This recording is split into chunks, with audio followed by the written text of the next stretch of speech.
Donc là, on va passer à la gestion des modèles de poutres. Donc si je regarde ici en erreur, donc niveau 3, la poutre 13 est instable, donc a priori.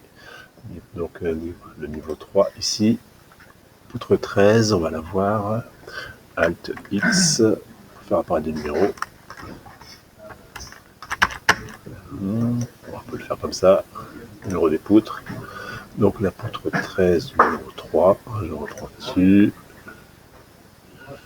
Donc c'est bien, c'est niveau 0 brut, c'est celui-là.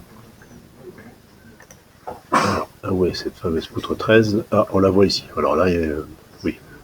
Donc ici, c'est la poutre en console. Alors, pour le modifier, il faut revenir en mode saisie. OK. Alors franchement, si on regarde un peu en vue de dessus, cette poutre, a priori, est instable parce que l'information qu'on avait donnée sur Revit n'a pas été prise en compte. Alors, si on veut savoir dans quel sens elle est orientée, on regarde la numérotation. Soit on l'encastre au début, si on veut garder le modèle précédent avec le plancher qui porte dessus.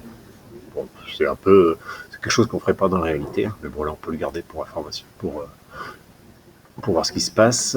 Ça devrait tenir. Donc là vous avez vu, j'ai simplement géré l'encastrement de la poutre, c'est-à-dire que je l'ai bloqué au début, sachant que le début est normalement à ce stade. Alors on peut faire apparaître, tant qu'on y est, sur ces poutres, leur sens, normalement le détail et les parties encastrées par encastrées par exemple. On va voir ce qu'il raconte. Voilà,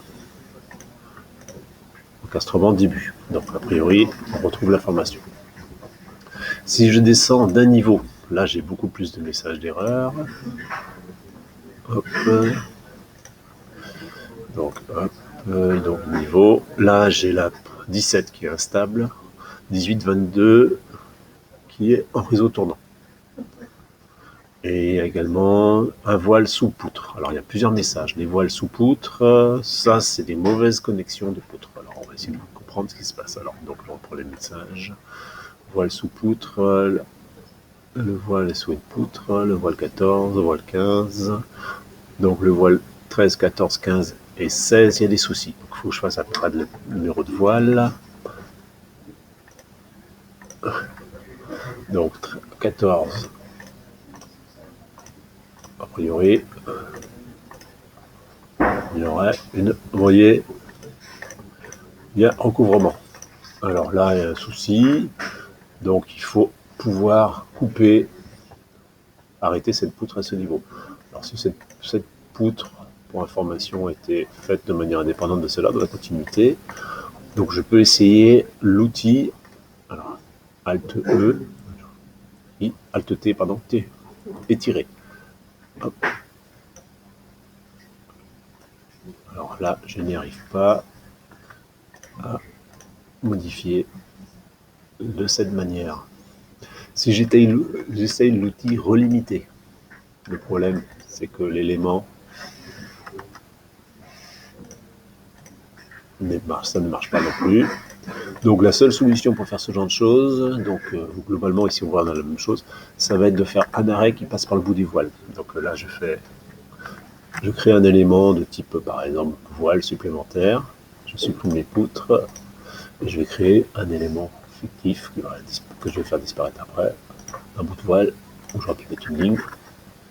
Alt X, je fais apparaître mes poutres et je fais Alt R pour les relimiter. Voilà, les poutres ont été ressaisies à cet endroit-là. Je vais virer mon voile. Donc j'ai fait le voile 13, 14, même chose pour 15 et 16, donc même démarche. J'essaye de faire un voile qui s'accroche. Hop, alors, vous voyez l'accroche n'est pas facile. Hop. Pièce qui s'arrête au bout.